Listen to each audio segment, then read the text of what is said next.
We are joined this morning by PBA President Pat Lynch. He is going on the record.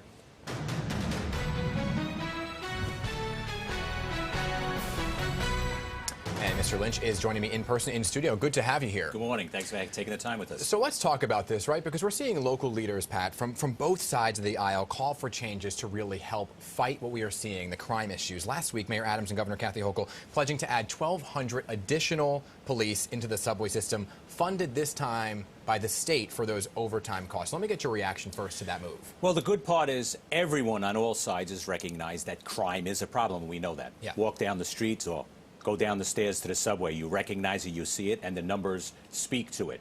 How we get there is the problem and why that's happening. One of the biggest problems we have is a staffing crisis in the NYPD. We don't have enough police officers to staff the local precincts, our PSAs and our housing complexes, and of course transit, what we're speaking of here today. So I've heard you talk about this before, right? That resources are stretched thin, precincts are stretched thin, but the subway is such a lifeline for New York City, and without it, you don't really have a city that's fully functioning, right? So crime up in the system, 40%. So don't you think that they should deploy the resources to where the need is? That's right.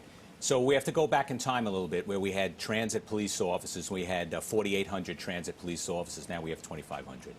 So now we're doing another surge into the subway system because it has to be done because of that rise in crime. But you have to ask, where are those police officers coming from? They're coming from our neighborhood precincts, who are already shortchanged, where crime is also going up. So we're running around putting out fires. We're taking staffing from one area and putting into to another. And these answers are temporary. We have to look at a real solution on into the future. Enough police officers, like we used to have, where we can settle crime in every neighborhood, in every facility, and our entire system. So I know you get an earful from the rank and file, right? You are the head of their union. They come to you with their concerns. What are the issues that they're coming to you with specifically about adding more resources to, say, the subway system? Well, first off, the first thing they say is we're paid 30% less than police departments that surround us, Nassau, Suffolk, Port Authority. But more locally, closer to home, the MTA police, the Port Authority police, where we have a police officer from the Port Authority on one side of the door and an NYPD police officer on the other side of the door. But the MTA and the Port Authority are paid 30% more than us and work a better working schedule. Look, when we're taking police officers... Meaning, when you say better working schedule, meaning overtime? They're doing a 12-hour tour where you don't have to resort to overtime all the time. Now, we have police officers doing upwards of 60 hours of overtime. Think about that. That's more than a week's work where they're away from their family. They're at risk once again. They don't have decompression time. Look, we're at a violent time in our city, and police officers are on the front line. They need time to go home, decompress, be with their family, worship where they choose. They don't have that opportunity, and it wears on the police officers. So what's the answer then, right? Because we're seeing the crime go up not only in the subways, but above ground as well. Felony crimes are up. And so what do you see then, before I get into some of the numbers of who's leaving the department, as a solution to the problem? So we know what the problem is, and we also know the solution.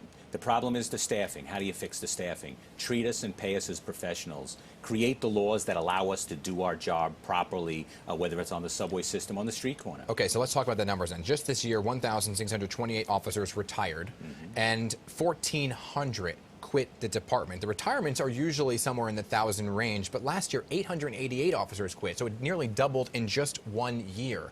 Why?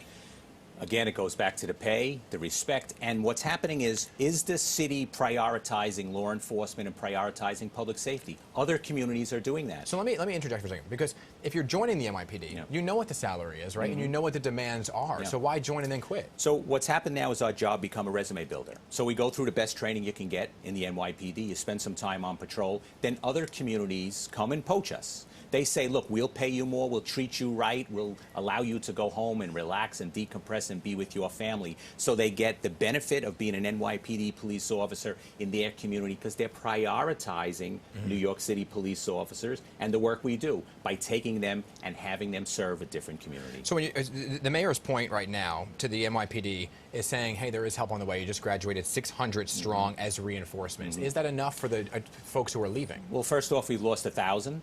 We've lost to retirements and resignations. We can't fill an academy class because what they're leaving out of that announcement is they wanted to get 1,000 police officers in the academy, and they reduced it to 650, and they ended up only getting 600. And that's happened time and time again, not just this last class. So what efforts do you want to see then made to bring more officers to the department?